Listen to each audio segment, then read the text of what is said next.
కేంద్ర ఆరోగ్య మంత్రిత్వ శాఖ గత వారం సుమారు 156 మందులను బ్యాన్ చేసింది. వీటిలో పెయిన్ రిలీఫ్ మెడిసిన్స్ ఉదాహరణకు ఎసిక్లోఫెనాక్ 50 మిల్లీగ్రాములు, పారాసెటమాల్ 125 గ్రాముల టాబ్లెట్లు కూడా ఉన్నాయి.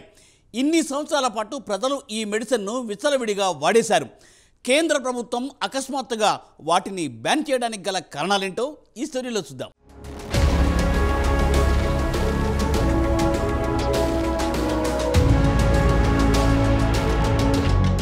కేంద్ర ఆరోగ్య మంత్రిత్వ శాఖ గత వారం అత్యంత కీలక నిర్ణయం తీసుకుంది. ప్రజలు రోజు వాడే సుమారు 156 మందుల్ని నిషేధించింది. వాటిలో fixed dose combinations, FDC medicines ఉన్నాయి. ప్రజలు విచ్చలవిడిగా antibiotics, pain killers, multi vitamins ని వాడుతూ ఉంటారు. సాధారణంగా జ్వరానికి, దగ్గుకి, ఇన్ఫెక్షన్స్ వస్తే ఈ మందుల్ని ప్రతి ఒక్కరూ మన దేశంలో వాడటం సహజమే. వాటిని తక్షణమే నిషేధించాలని ఆదేశాలు కూడా జారీ చేసింది కేంద్ర ప్రభుత్వం. ప్రభుత్వం విడుదల చేసిన gazette notice section 26A of the drugs and cosmetics act 1940 ప్రకారం వాటిని నిషేధిస్తున్నట్లుగా ప్రకటించింది.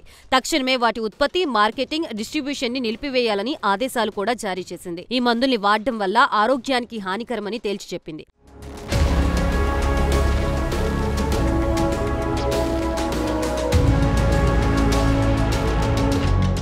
అయితే పైన తెలిపిన మందులపై కేంద్ర ప్రభుత్వం ఒక నిపుణుల కమిటీని ఏర్పాటు చేసింది. ఈ కమిటీ సిఫార్సుల మేరకే ప్రభుత్వం ఈ 156 మందుల్ని తక్షణమే నిషేధించాలని ఉత్తర్వులు జారీ చేసింది. పైన పేర్కొనబడిన మందుల్లో జబ్బుల్ని నయం చేసే ముడి పదార్థాలు లేవని స్పష్టం చేసింది. ఇక సాధారణంగా ప్రతి ఒక్కరూ మన దేశంలో పెయిన్ రిలీఫ్ కోసం ఎసిక్లోఫెనిక్ 50 మిల్లీగ్రామ్స్, పారాసెటమాల్ 125 గ్రామ్స్ టాబ్లెట్లు వాడుతూ ఉంటాం.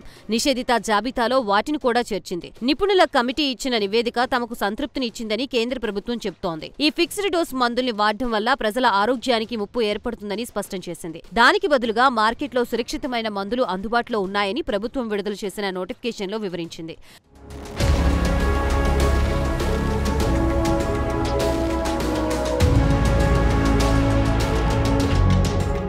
ప్రభుత్వం విడుదల చేసిన జాబితాలో mefenamic acid plus paracetamol injection, cetirizine HCl plus paracetamol plus phenylephrine HCl, levocetirizine, phenylephrine HCl plus paracetamol plus chlorpheniramine maleate, phenyl propanolamine, camylofin dihydrochloride 25 mg plus paracetamol 300 mg జాబితాలో ఉన్నాయి. వీటిని ప్రభుత్వం కాక్టైల్ డ్రగ్స్ అని అంటుంది. ఫిక్స్డ్ డోస్ కాంబినేషన్ ని కూడా cocktail drugs అని అంటారు. సింగిల్ పిల్ లేదా టాబ్లెట్లో ఒకటి లేదా మరిన్ని ముడి పదార్థాలు చేరితే వాటిని కాక్టైల్ మెడిసిన్ అంటారు. ఇక ప్రభుత్వం తాజాగా తీసుకున్న నిర్ణయాన్ని దేశంలోని పలువురు డాక్టర్లు సమర్థిస్తున్నారు, హర్షం వ్యక్తం చేస్తున్నారు. ప్రభుత్వం సరైన నిర్ణయం తీసుకుందని ప్రశంసిస్తున్నారు. ఈ కాక్టైల్ డ్రగ్స్ లో సింగిల్ మెడికేషన్ లో మల్టీ యాక్టివ్ ఫార్మాస్యూటికల్ ఇంగ్రీడియంట్స్ APIలు ఉంటాయి. ఒకటేసారి పలు రకాల జబ్బులు నయం చేయడానికి వినియోగిస్తూ ఉంటారు. సాధారణంగా ఈ టాబ్లెట్లోని పెయిన్ కిల్లర్స్ యాంటీపైరెటిక్స్ అంటే జ్వరం తగ్గించడానికి యాంటీ ఇన్ఫ్లమేటరీ ఏజెంట్స్ గా పనిచేస్తాయి. కొన్నిసార్లు యాంటీబయాటిక్స్ గాను పనిచేస్తాయి. తక్షణమే రిలీఫ్ ఇస్తాయి. ఇక్కడ వరకు బాగానే ఉన్నా దీర్ఘకాలంలో ఈ మందులతో రిస్క్ తప్పదని సీనియర్ ఫిజిషియన్లు కూడా హెచ్చరిస్తున్నారు.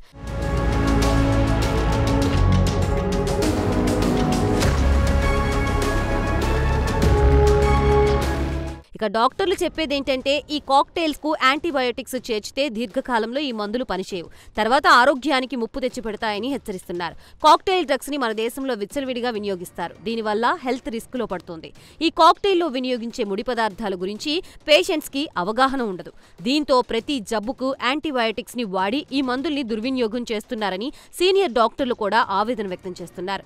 FDC మందుల వాడటం వల్లనే లేనిపోని ఇబ్బందుల్ని కొని తెచ్చుకున్నట్లే.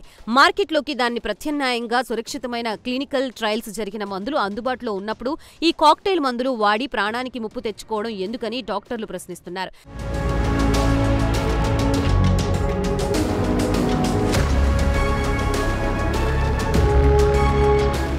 ఇక డాక్టర్లు చెప్పేదేంటంటే ఒకవేళ ఎవరైనా నొప్పితో బాధపడుతుంటే వారికి కాక్టైల్ మందులు ఇచ్చే బదులు హేతుబద్ధమైన ప్రిస్క్రిప్షన్ ఇవ్వాలి, సింగిల్ డోస్ డ్రగ్ ఇవ్వాలి. అది పనిచేయలేదంటే రెండో డ్రగ్ ఇవ్వాలని, కావాలనుకుంటే ముందు ఇచ్చిన డ్రగ్స్ కాంబినేషన్తో ఇవ్వవచ్చు లేదా మొదటి డ్రగ్ ని మార్చి ఇవ్వవచ్చని సూచిస్తున్నారు. మొత్తానికి చూస్తే పేషెంట్ క్లినికల్ సిమ్టమ్ ని బట్టి మందుల్ని ప్రిస్క్రైబ్ చేయాలని డాక్టర్లు చెప్తున్నారు. కాక్టైల్ మందుల వల్ల ఆరోగ్యానికి హాని తప్పించి మరేం ఉపయోగం లేదని వారి వాదన.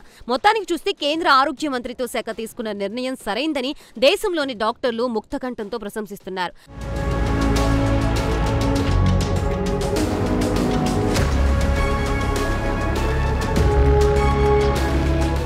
మన దేశంలో ప్రతి ఒక్కరూ డాక్టరే. ప్రతి జబ్బుకి ఉచిత సలహాలు ఇస్తూ ఉంటారు. జ్వరంతోనో ఇతర అనారోగ్య కారణాలతో బాధపడుతుంటే నేరుగా మెడికల్ స్టోర్కు వెళ్లి అతని సలహా మేరకు మందుల్ని వాడుతూ ఉంటాం.